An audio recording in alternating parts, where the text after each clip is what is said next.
حضرت حذیفہ رضی اللہ تعالی عنہ بیان کرتے ہیں، جاء اہل نجران الی رسول اللہ صلی اللہ علیہ وسلم کہ اہل نجران نبی اکرم صلی اللہ علیہ وآلہ وسلم کی بارگاہ میں حاضر ہوئے۔ فقالوا یا رسول اللہ ابعث الینا رجلا امینا، انہوں نے عرض کی یا رسول اللہ صلی اللہ علیہ وآلہ وسلم،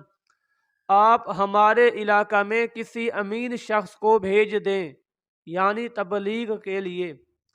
تو نبی اکرم صلی اللہ علیہ وآلہ وسلم نے فرمایا لَأَبْعَثَنَّ إِلَيْكُمْ رَجُلًا أَمِينًا، میں تمہاری طرف ایک امین شخص کو بھیجوں گا۔ حق امین حق امین، میرے آقا صلی اللہ علیہ وآلہ وسلم نے 2 مرتبہ فرمایا، جو واقعی امین ہے واقعی امین ہے۔ صحابہ کرام فرماتے ہیں ہم منتظر رہے کہ حضور صلی اللہ علیہ وآلہ وسلم کس کو بھیجتے ہیں، تو میرے آقا صلی اللہ علیہ وآلہ وسلم نے ابو عبیدہ بن جراح رضی اللہ تعالی عنہ کو بھیج دیا۔ یہ مسلم شریف کی احادیث نمبر 6130 ہے، جبکہ مسلم شریف کی احادیث نمبر 6128 میں یوں ہے، حضرت انس رضی اللہ تعالی عنہ روایت کرتے ہیں، نبی اکرم صلی اللہ علیہ وآلہ وسلم نے ارشاد فرمایا ان لکل امت امینا وان امیننا ایتھا الامت، کہ ہر امت کا ایک امین ہوتا ہے،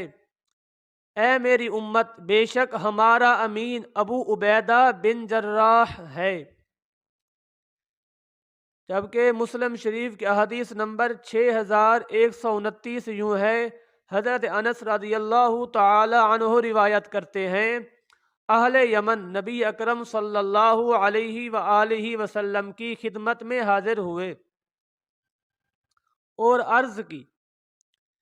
آپ ہمارے ساتھ کسی ایسے شخص کو بھیجیں جو ہمیں سنت اور اسلام کی تعلیم دے، یعلمنا السنت والاسلام، جو ہمیں سنت اور اسلام سکھائے۔ حضور صلی اللہ علیہ وآلہ وسلم نے ابو عبیدہ بن جراح رضی اللہ تعالی عنہ کا ہاتھ پکڑ کر فرمایا، اب خود ہی اندازہ لگائیں جس کا ہاتھ حضور اکرم صلی اللہ علیہ وآلہ وسلم نے پکڑا ہوگا اس کی کیا شان ہوگی۔ میرے آقا نے آپ کا ہاتھ پکڑ کر فرمایا ھذا امین ھذہ الامہ، یہ اس امت کے امین ہیں۔ حضور صلی اللہ علیہ وآلہ وسلم کے اصحاب جتنے بھی ہیں، ویسے تو ہر ایک پھول کی اپنی ہی خوشبو ہے،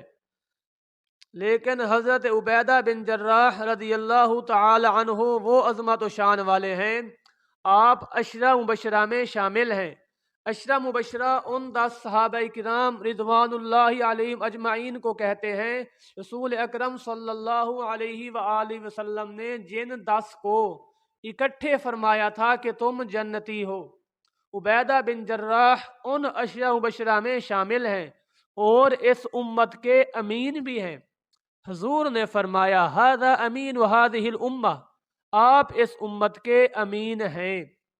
وما علی الا البلاغ المبین۔